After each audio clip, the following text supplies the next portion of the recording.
Okay. Yep, that's going out live there. So you're now broadcasted to the world. That's wonderful. Okay.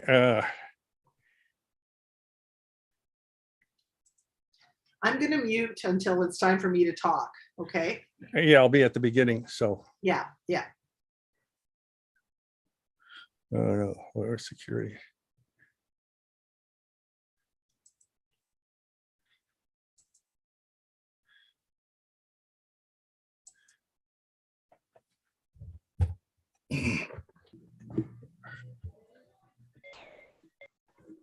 Welcome everybody to the participants meeting. We'll give it a few minutes for everybody to join.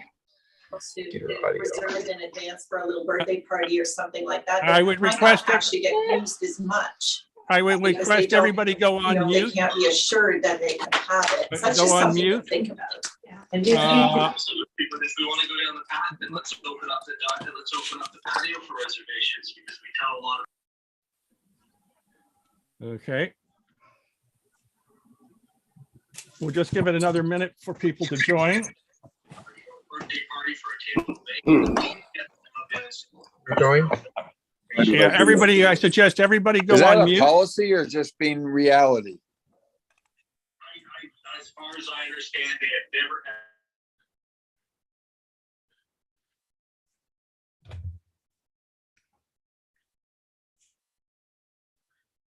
Well, we sat and did whatever. And I take one road. My first grade board.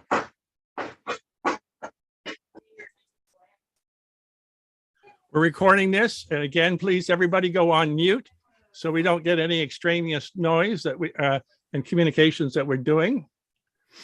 We'll give it another minute before we get going.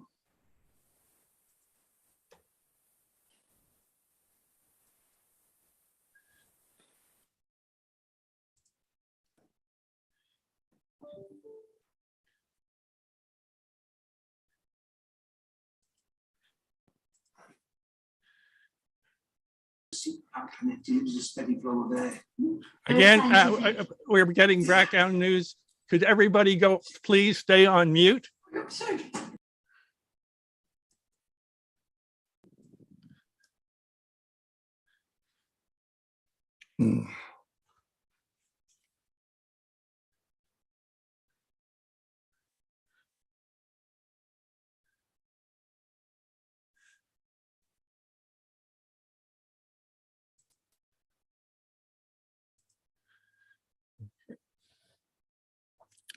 Okay, I'd like to welcome you to the Susan Hood participants meeting. This is being recorded, so we'll be posting that on YouTube so that in case there are any other information. Now I'm going to make sure I share my screen.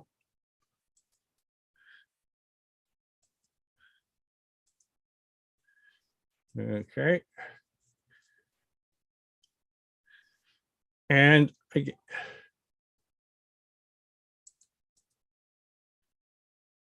again, welcome to the Susan Hood Trophy Race 2002 participants meeting presented by Drive HG. One of the things we'd like to do is make sure you know about our sponsors and support them any way you can.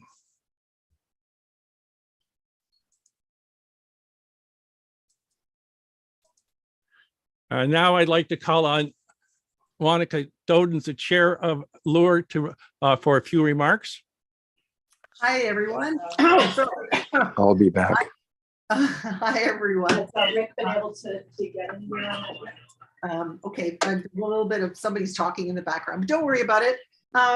Good evening, everyone. As Graham mentioned, I'm Monica, the chair of the organizing committee. And on behalf of LOOR, I want to welcome you all and thank you for coming. And what an amazing turnout. I mean, finally, we're still in virtual, but we're going to get out there and have a really good race. And the weather looks amazing.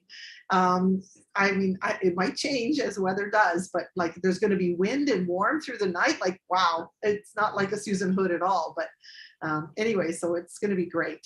It looks like we have around 80 boats, which is great. And that's from about 22 different yacht clubs. around the lake. And that translates into around 300 racers on the water this weekend. And good luck to all of you. I should also mention that there's a couple of boats from far away. One boat's from Quebec and one is from Rochester. Welcome.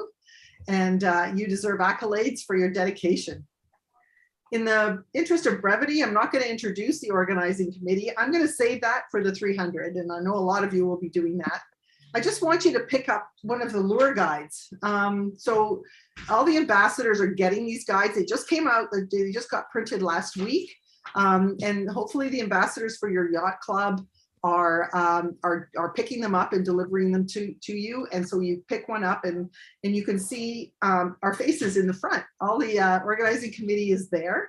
And and we've been working really hard over the last 2 crazy years. So if you see them, like, buy them a drink. I think they deserve it. As Graham mentioned, we can't do these events without sponsors, especially Drive HG, who's really stepped up again this year. This time, they're actually they're sponsoring all of our events. Not just, they used to just sponsor the 300 and the Susan Hood, but now they're doing the LOOR series too. Andrew Lennox, he was going to be here today, but he can't. But he wants to send his best wishes to all the racers. And if you need a car, contact him. He'll help you out. And we hope you don't need one of our sponsors, but North will have not in this circumstance. North is going to have a van in the parking lot of PCYC on Saturday morning. So if any of you have any sail damage or whatever, you can immediately just drop it off there and they'll take it in. North is also one of our great sponsors. So if you don't need repairs, you may need a new sail. So please go to them. Partnerships such as these are what make our races great. And notice the banners, we just put them up this afternoon around the club, and also the advertisements in the guide, and let those go and buy stuff from those people and let them know why you're buying stuff from them, because they sponsor us. We really hope this is our last virtual skippers meeting. We're planning to do a great 300. Drive HG are bringing their fanciest cars, and we're going to have several vendors and sponsors on the lawn. We have swag for the racers, and hopefully we can swing some music on Friday night and have a flag ceremony sometime after the race. So really plan to come back for that, it's going to be wonderful to be back in full swing again. Again, all the best to all of you. Sail safely and sail fast, and mostly have fun. And I'd like to introduce our Commodore of PCYC, Mark Searle. He's going to say a couple of words on PCYC's behalf. Thank you, Mark. Thank you, Monica. Well, first of all, welcome everybody to the 2022 Susan Hood and LOOR 1 kickoff. For those who are doing both, you're all very welcome at Port Credit. As usual, we're very thrilled to host the Susan Hood and LOORs, and eventually Lake Ontario 300. Terrific events that we're very proud of. And we're very cognizant of the fact that while we host it, the committees that run these so very well are members from clubs all the way around the lake. So we recognize, and I thank all of them tremendously for the dedication and the hundreds of hours that go into it. You can take, how do they say, you can take LOORs and LOOR out of the Commodore, but you can't take Commodore out of LOOR. I'm not sure how it goes, but I do still sit on the committee because I think it really is what racing is all about nowadays. And we know that's the case because fully crewed or especially shorthanded, the Olympics are trying to fit it in. So everybody recognizes the writing is on the wall. We are what it's all about. So congratulations to the committee and congratulations to all the competitors. Like we say, coming from Rochester, we welcome you. We wish you nothing but fun and happiness on the course. And be safe, stay warm. And thank you all very much for participating. We really appreciate it. And I'll see you on the start line. I'm on Jersey Girls, so I look forward to seeing you all and hopefully at a reasonably decent hour on Saturday morning. Cheers. Thank you, Monica and Mark. Just a couple of points. If there, we leave, appreciate if we leave all the questions to the end because it's easier to manage in a virtual meeting. The other thing, the notice of race and the sailing instructions take precedence and override anything said tonight during the meeting in case I make a mistake.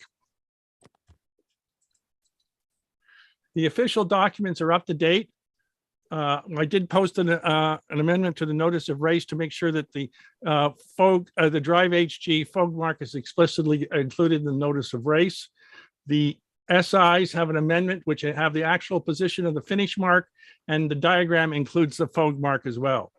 The starting sequence document is up. There are no amendments yet, but please check the official online notice board before the start for any updates.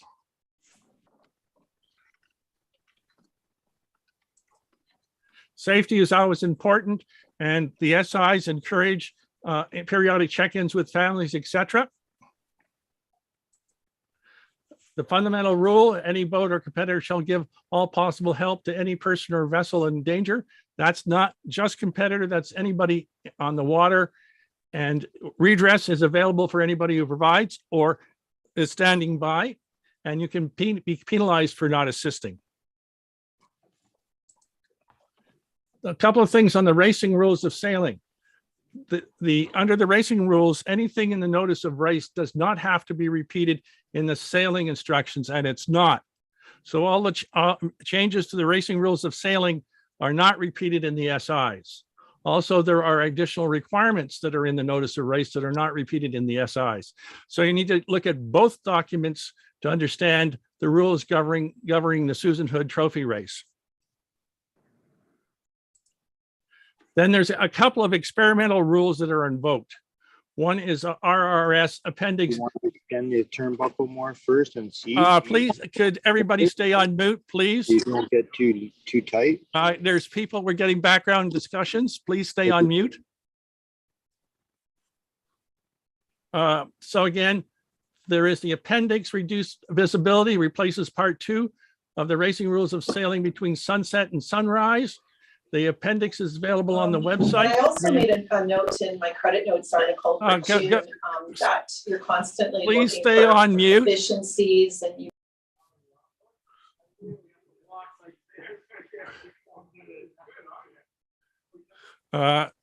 So it's important to review this. Understand that it changes part 2 between sunset and sunrise, and this affects things at mark roundings, etc. The other item that we can use now is the test rule DR 2101. What it allows us to do is give a penalty for some instead of scoring a boat OCS. And of course, you can always return and start properly if you want to clear yourself.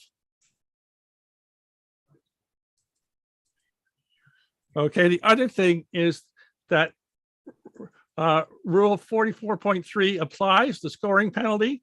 So I suggest everybody read that to understand the implications and how to take it or accept the penalty, because it's not the standard mechanism of 1 or 2 turns penalty. The start should review RRS 26 to understand it. To check the classes and divisions, they're unique to this Susan Hood, and review the SIs on how the start is conducted. The starts are listed and the splits are listed in a separate document referred to from the notice of the sailing instructions. There are no overrides, but make sure you check that your perf rating is correct. Your perf rating is in the proper class for starting. This document overrides what is in the scratch sheet. So if there's an error, please let us know and we'll correct it. But this document is the overriding document.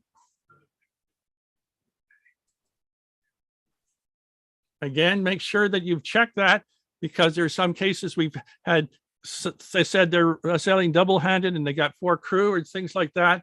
So make sure that you are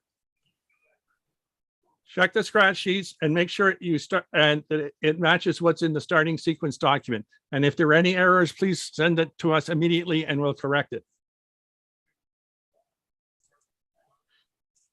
The start, the first warning is at 1940, and the racing starts at the race boat's prep signal. That's when the racing rules of sailing come into effect, and that's when your engines have to be off. And please keep out of the start area if it's not your start yet. It really affects the other people who are trying to start. If a boat that is starting several starts later is mucking around on the start line. So please keep the start line clear if it's not your start. Here is the course. We start here. We go to the drive HG mark, which is the Fogue mark. You go to Niagara, to Burlington, and then to the finish mark, and it's already dropped, so you can go out and take a GPS fix for it. It's in the water, ready to go. So again, the course is the start area, the Fogue mark, Niagara, Burlington, and the finish. Here they are, and they are enumerated in the sailing instructions. The finish, review the SI on finishing. Please keep your radio on and monitor 71, because especially in the darkness, if we have to identify a sailboat, flashing a light on the sail only enumerates one digit, so we can't read it. So we may have to contact you if we can't make out your sail number. So please keep your radio on. Here's the finish coming from Burlington. The shore station is here and the finish mark is there. And again, as mentioned, it is already dropped in the water, so you can get a GPS fix on it.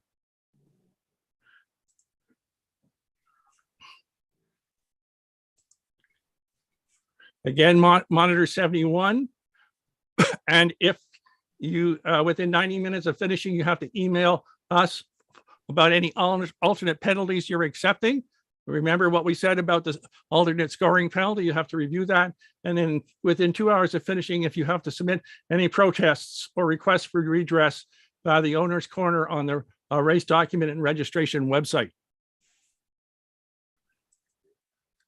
Okay, race committee protests. If a boat races and has not completed these specific entry criteria, the race committee will protest the boat. This includes incomplete or inaccurate crew information. We'll mention that a little bit more.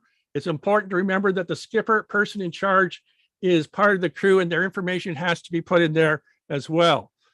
I realize it's duplicated, but it helps in case of an emergency. And if we have to give the information to a search and rescue group, that we have all the information about who's aboard that boat in one place.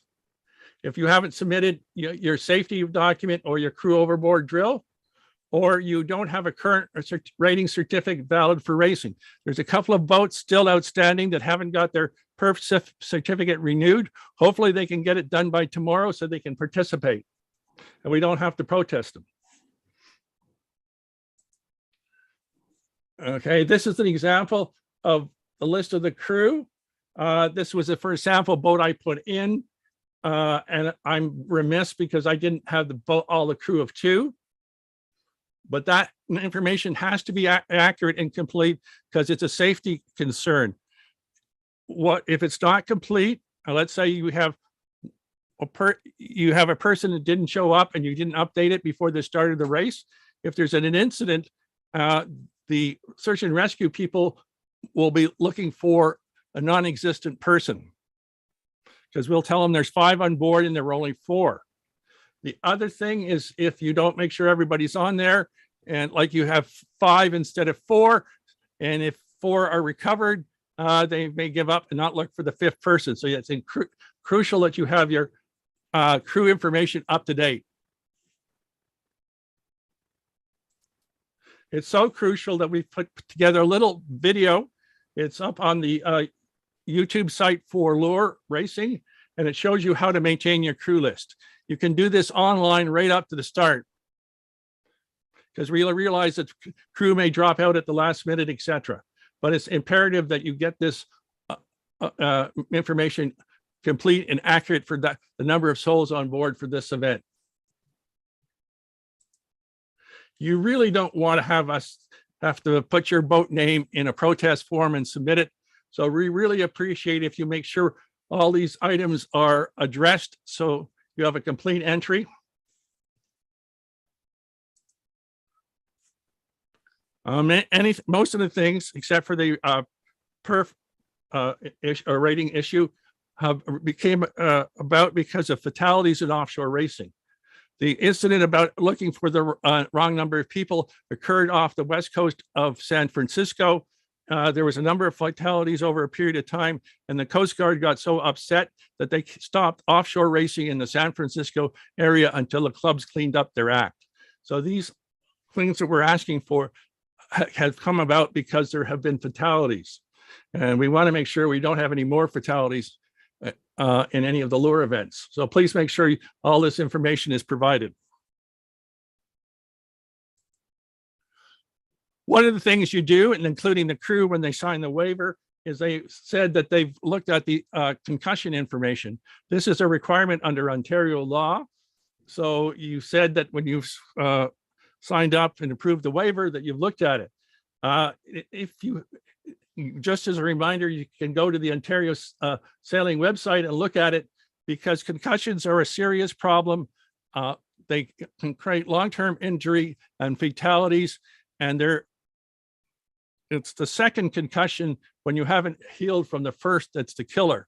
So if you handle it correctly, you reduce the chances of death and long-term incapacitation.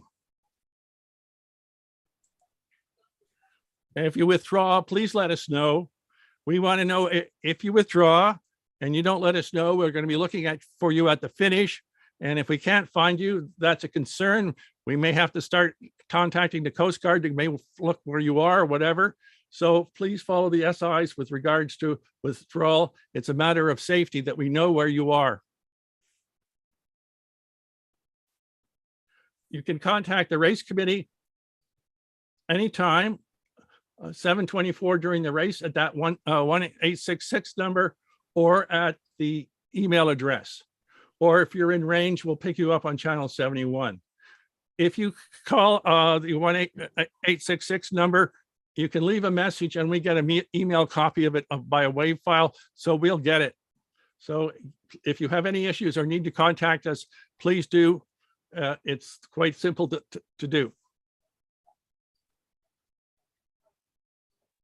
Again, we'd like to thank our sponsors. The LOOR couldn't happen without them, and please give them your support. Now, if you any questions, we can entertain them now.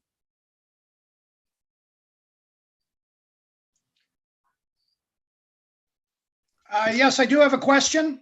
Mm-hmm. The Mark's timesheet, what email address do we send that to? You can send that to racecommittee@loor.ca. Race, okay, thank you. Okay.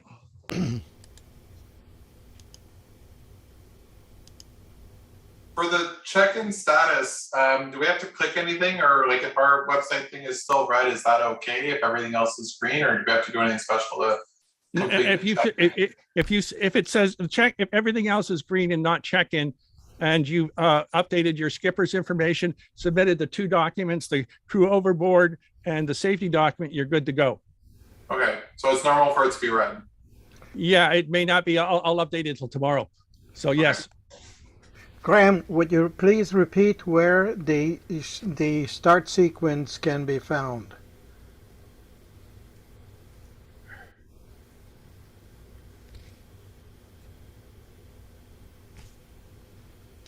It's on this doc. It's on here under other documents with all the other documents associated with it. Thank you. Okay. So Graham, I just want to clarify just to that last response you said. So I still have not updated.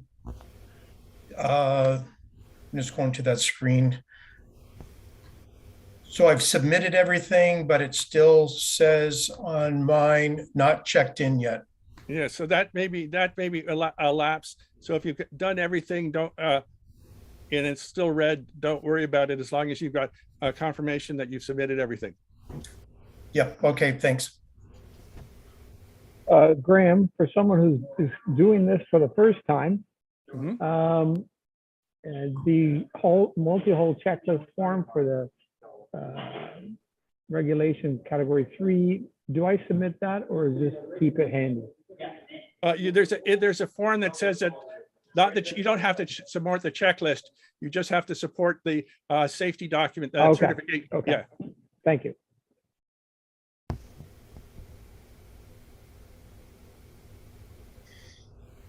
The checklist is there to help people understand what's needed and make it easier for them to check their own boats. Can I ask, is there still a requirement for all of us to check back in with Canada Border Services? No. Yes, no, and maybe is the long right answer. Legally, you have to check in with the Canadian Border Services Agency, except under certain circumstances. As long as you do not anchor, do not come in contact to another boat, or go up a river, you do not have to check back in. Okay, so if we stay on course, we're okay. That's correct.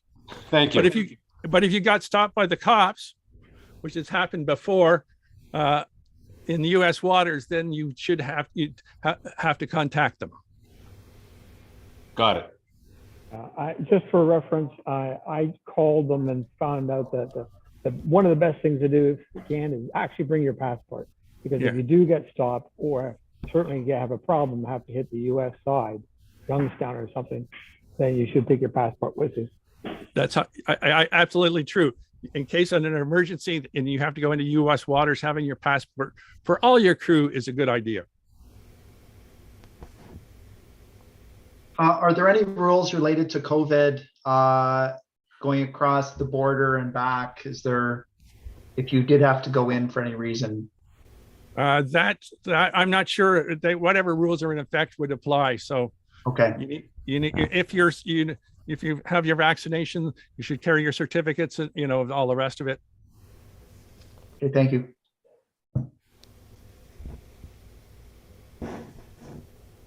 Hi, Graham. Yeah, go ahead, Kathleen. Just going to the reduced visibility racing rules. I don't know if people have read them or not, but I just want to highlight that even at mark roundings, you have to keep a 40-meter distance if you're the giveaway boat from any right-of-way boat. So I've seen last year that probably was not observed in reality, but I just want to highlight that. And I guess you can be protested if you're a giveaway boat and you don't keep a 40-meter distance from a boat that has the right of way, even at a mark rounding. Correct. Is that fair? Okay. Mm-hmm. And so 40 meters just casually, like for my boat would be a four boat distance, just to make it easy for people to understand. Yeah, this is an attempt to replace the invocation of the coal regs from sunset to sunrise, which were a lot more onerous and cause more problems. But yes. Okay, thank you. People should really review the reduced visibility appendix. Thanks. Any other questions? Can I just ask a clarifying question about something you mentioned a few minutes ago, Edward? You said that if our registration is red, we shouldn't be concerned, but we should be expecting a confirmation email that we've submitted all of our documents. Hopefully that will happen. It may not happen. As long as you got a record of all submitting them, that you're okay. Thank you. Okay.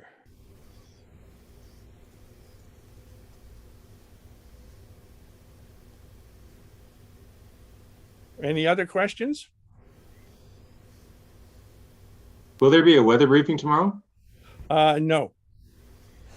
Unfortunately not.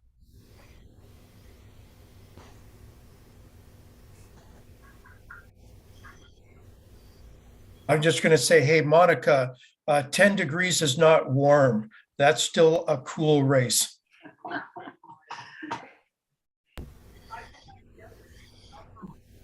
Okay, any other questions? But 10 degrees is still a lot warmer than 3 and hail. So, yeah. And wind is the most important.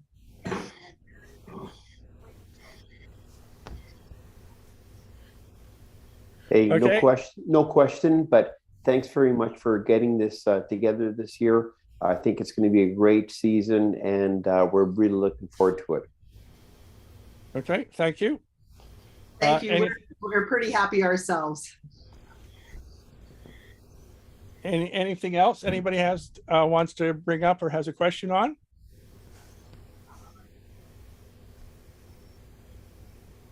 If not, thank you very much, everybody. This will be posted in and the slides will be also posted. We'll be sending out a notice later today or early in the morning where what the URLs are. So again, thank you very much for joining. Goodbye, everyone. Be safe. Thank you. And Thanks, have fun. thanks, Ed. Thank you. Thank you. Thanks, everyone. Thank you. Graham. Thanks, Monica. Thank you. Thank you. Thank you.